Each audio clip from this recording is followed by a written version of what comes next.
আমি মনে করি ইনভেস্ট ইউর সেলফ কথাটা আমি কী জন্য বলতেছি, অবশ্যই লজিক আছে এই কথাটার পিছনে। Invest your self, definitely invest your self. কারণটা হচ্ছে কি, আমরা যে শখের নারীর পিছনে আমরা টাকা খরচ করি, কিন্তু আসলে সেই শখের নারী কি আদৌ আমাদের? না, আদৌ আমাদের না। তারা আসেই আপনাকে আপনার পকেটের খরচ, আপনার পকেট ফাঁকা করার জন্য।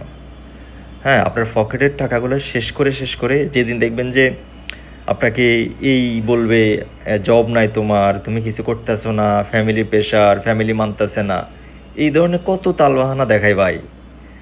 সো আমি আপনাদেরকে একটাই উদ্দেশ্য আমার, যে নিজের পকেটের টাকা খরচ করে, মানে এটা তো নিজের পকেটের টাকা না, মানে আলটিমেটলি টাকাটা হচ্ছে কি আপনার বাপ থেকে মা থেকে যে কোনোভাবে হোক পকেট মানি বলে নেন, কিন্তু আসলেই আপনাদের নিজেদের জন্যই ভাই কিছু করেন। এই দেশে ম্যাক্সিমাম নারী হচ্ছে কি ভাই ধোঁকাবাজ। এদের থেকে বাঁচার জন্য আপনার একটাই, ইনভেস্ট ইউর সেলফ। হয় টাকাটা সেভ করেন বা নিজের জন্য নিজেকে নিজের পেটে কিছু দেন, ভালো কিছু দেন ভাই। হ্যাঁ, এটাই আমার লাস্ট কথা, যে ইনভেস্ট ইউর সেলফ গাইজ।